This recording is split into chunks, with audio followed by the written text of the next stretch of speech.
A fé vem por ouvir a palavra de Cristo. Hoje, na primeira carta que Paulo escreveu aos Coríntios, capítulo 14, esta é a palavra de Deus. Que o amor seja seu maior objetivo. Contudo, desejam também os dons espirituais, especialmente a capacidade de profetizar. Pois quem fala em línguas fala apenas com Deus, pois ninguém mais o entende, e em espírito fala verdades ocultas. Mas aquele que profetiza fortalece, anima e conforta os outros. Quem fala em línguas fortalece a si mesmo, mas quem profetiza fortalece toda a igreja. Gostaria que todos vocês falassem em línguas, mas gostaria ainda mais que todos profetizassem. Pois a profecia é superior a falar em línguas, a menos que alguém interprete o que vocês dizem, para que toda a igreja seja fortalecida. Irmãos, se eu for visitá-los e falar em línguas, em que isso os ajudará? Mas se eu lhes trouxer uma revelação, um conhecimento especial, uma profecia ou um ensinamento, isso lhes será proveitoso. Até mesmo instrumentos inanimados, como a flauta ou a harpa, precisam soar as notas com clareza. Do contrário, ninguém reconhecerá a melodia. E se a trombeta não emitir um toque nítido, como os soldados saberão que estão sendo convocados para a batalha? O mesmo acontece com vocês. Se usarem palavras incompreensíveis, como alguém saberá o que estão dizendo? Será o mesmo que falar ao vento. Há muitos idiomas no mundo e todos têm sentido, mas se eu não entendo um idioma, sou estrangeiro para quem o fala e ele é estrangeiro para mim.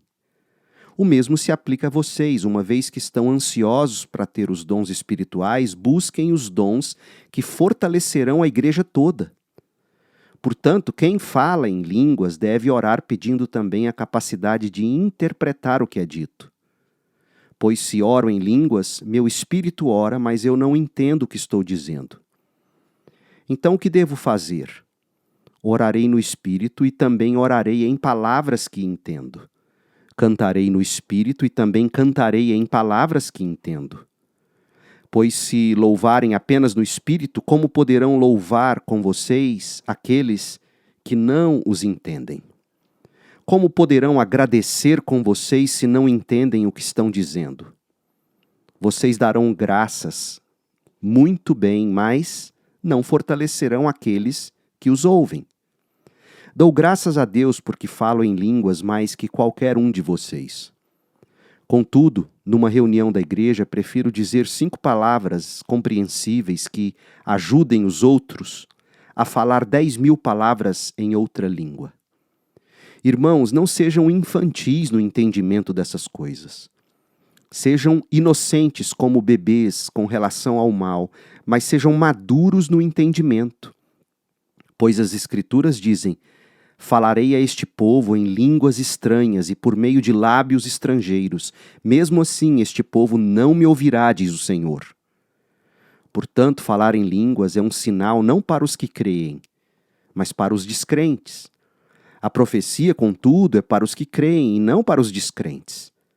Ainda assim, se descrentes ou pessoas que não entendem essas coisas entrarem na reunião de sua igreja e ouvirem todos falarem em línguas, pensarão que vocês são loucos. Mas se todos vocês estiverem profetizando e descrentes ou pessoas que não entendem essas coisas entrarem na reunião, serão convencidos do pecado e julgados por aquilo que vocês disserem. Ao ouvirem os pensamentos secretos deles, serão revelados. E eles cairão de joelhos e adorarão a Deus, declarando: de fato, Deus está aqui no meio de vocês. Pois bem, irmãos, o que fazer então? Quando vocês se reunirem, um cantará, o outro ensinará, o outro revelará, um falará em línguas e outro interpretará o que for dito. Tudo que for feito, porém, deverá fortalecer a todos. Não mais que 2 ou 3 devem falar em línguas. devem se pronunciar um de cada vez, e alguém deve interpretar o que disseram. Mas se não houver alguém que possa interpretar, devem permanecer calados na reunião da igreja, falando com Deus em particular. Que 2 ou 3 profetizem, e os outros avaliem o que for dito. Se alguém estiver profetizando e outra pessoa receber uma revelação, quem está falando deve se calar. Desse modo, todos que profetizam terão sua vez de falar, um depois do outro, para que todos sejam instruídos e encorajados. Aqueles que profetizam têm controle de seu espírito e podem falar um por vez, pois Deus não é Deus de desordem, mas de paz, como em todas as reuniões do povo santo. As mulheres devem permanecer em silêncio durante as reuniões da igreja. Não é apropriado que falem. Devem ser submissas, como diz a lei. Se tiverem alguma pergunta, devem fazê-la ao marido, em casa, pois não é apropriado que as mulheres falem nas reuniões da igreja. Ou vocês pensam que a palavra de Deus se originou entre vocês? Acaso são os únicos aos quais a palavra foi entregue? Se alguém afirma ser profeta ou se considera espiritual, será o primeiro a reconhecer o que lhes digo. É uma ordem do Senhor. Se alguém ignorar esse fato, o Senhor mesmo ou esta pessoa será ignorada. Portanto, meus irmãos, anseiem profetizar e não proíbam o falar em línguas. Mas cuidem para que tudo seja feito com decência e ordem. Termina aqui a leitura da palavra de Deus. Eu sou o pastor Leandro Peixoto lendo a Bíblia Sagrada. A versão que li foi a NVT, a nova versão transformadora da editora Mundo Cristão. Para mais conteúdo bíblico, acesse o site da Segunda Igreja Batista em Goiânia, cibgoiania.org. E o nosso canal no YouTube, é só buscar PR Leandro B. Peixoto. Pastor Leandro B. Peixoto. Que a graça de Cristo esteja com você.